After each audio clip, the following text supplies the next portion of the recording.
Bismillahirrahmanirrahim. Assalamu alaikum everyone. Welcome to lecture 1 of our course on electromagnetic surface waves.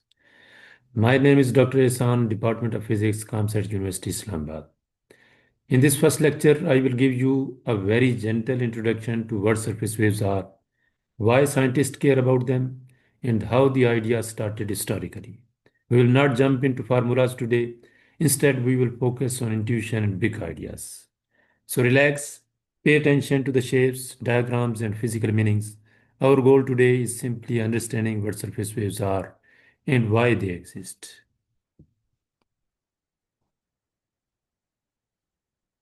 What is the surface waves? Intuition first. Let's start with the most basic idea. A surface wave is a special kind of electromagnetic wave that travels along a boundary. For example, the boundary between two materials, such as air and glass, or metal and dielectric. Unlike normal waves that spread everywhere, surface waves prefer to stay very close to the interface. Imagine you have two materials touching each other. A surface wave moves along this interface where the two materials meet.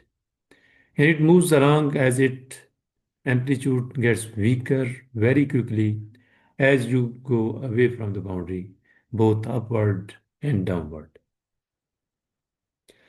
This means a surface wave is a thin sheet of energy glued to the interface. This confinement, this ability to stay close to the interface is what makes these waves very special and very useful in engineering and sensing.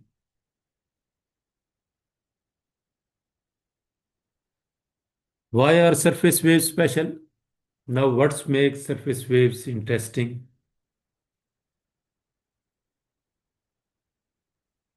First, unlike normal waves, they cannot exist by themselves. They need two different materials touching each other. If you remove interface, the surface wave disappears. Second, the amplitude gets weaker very quickly as you move away from the boundary. This rapid fading is called exponential decay. But don't worry about the math right now. Third, because the surface waves are tightly confined, they interact very strongly with whatever is happening at the surface. Molecules,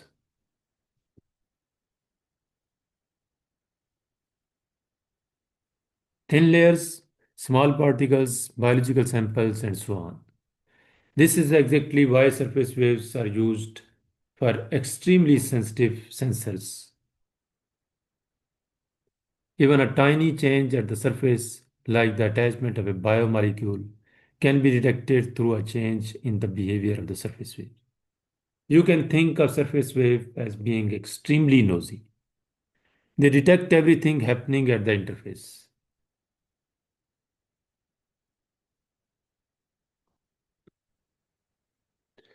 Let's compare surface wave with ordinary plane waves, which we have been seen in the basic physics. A plane wave is a wave that travels straight through a medium, for example, light traveling through air or water. Its amplitude pattern is the same everywhere. On the other hand, a surface wave is completely different. It only travels along the interface. It does not fill the whole space. It is strongly connected near the surface. Away from the interface, the wave changes from strong to almost zero in just a small distance.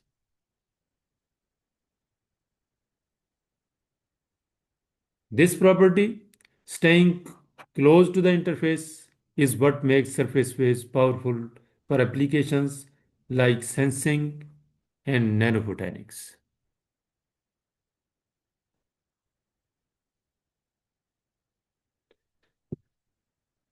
So, section 1.1 in the book explains how surface waves fit into the big picture of electromagnetic behavior at interfaces. We already know from basic optics that when a beam of light reaches the boundary between the two materials, it reflect or under certain angles create a very interesting effect called evanescent waves. An evanescent wave is a wave that does not propagate into the second medium. Instead, it just leaks into it a little bit and exponentially fades away. This idea of evanescent wave inspired scientists to think, if an evanescent wave can exist for a short distance, can we create a wave that stays bound to the interface and moves along it? And the answer is yes. Surface waves. So in section 1.1, this helps us understand that surface waves are essentially a natural extension of evanescent fields. But unlike evanescent fields created during the total internal reflection, surface waves can travel long distances along the surface, sometimes millimeters or centimeters, depending on the material. And because the surface wave is so tightly confined, even a very small change, even a very small change in the material near the boundary can significantly change the wave. That is why surface waves are extremely sensitive to surface conditions.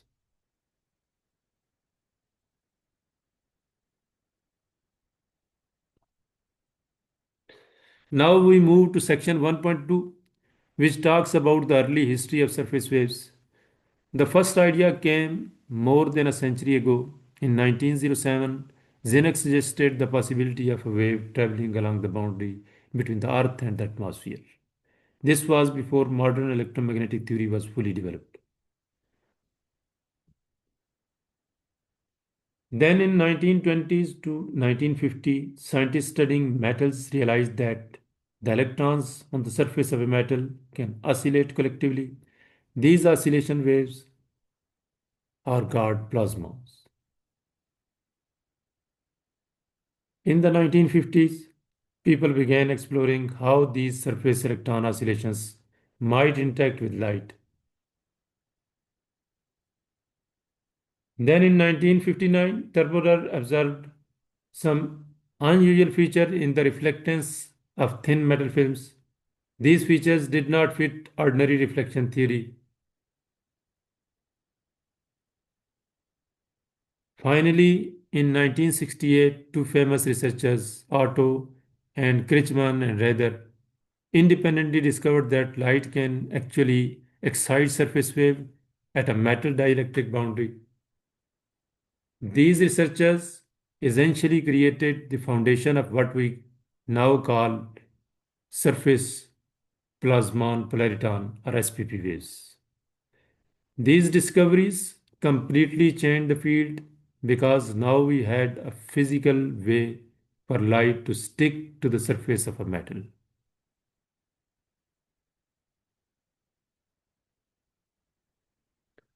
Why SPP waves become famous? After the discovery in the 1960s, surface plasmon-polariton became very famous for one main reason. They allow extremely strong confinement of electromagnetic energy near the surface of a metal. This confinement is so strong that SPPs are incredibly sensitive to changes happening at the interface, such as binding of molecules. This is the principle behind SPR sensors, which are used in medicine, chemistry, and biology. Modern hospitals, research labs, and industries use SPP based sensors for detecting viruses, bacteria, chemical, and pollutants, all using the simple idea of surface waves. So, SPP waves are not just theoretical, they are deeply practical and used everywhere.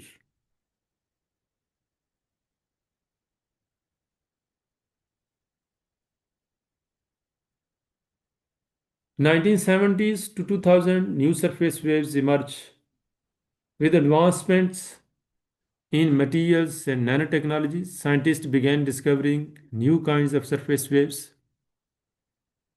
Dyakonov waves at interfaces involving anisotropic materials. Tamm waves involving periodic structures. Dyakonov Tamm waves, which combine both ideas, and many more kinds of waves in engineered nanomaterials.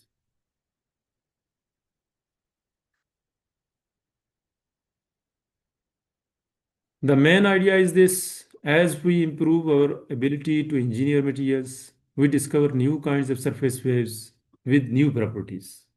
So, surface waves are not limited to just metal dielectric interface anymore. They now appear in the many advanced optical materials.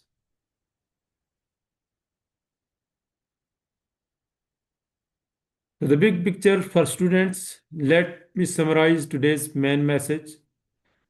Surface waves appear when two materials cooperate to guide electromagnetic energy along their boundary. These waves do not travel in free space, they only exist because the interface exists. Surface waves are tightly confined to the interface, and this confinement allows powerful applications in sensing, nanotechnology, and advanced optical devices. Today's lecture was only about the physical intuition and the historical background. In the next lecture, we will begin the studying the simplest surface waves mathematically, the surface plasmon-polariton SPP, using the canonical metal dielectric interface problem. This will be your first mathematical exposure to the surface theory. Thank you.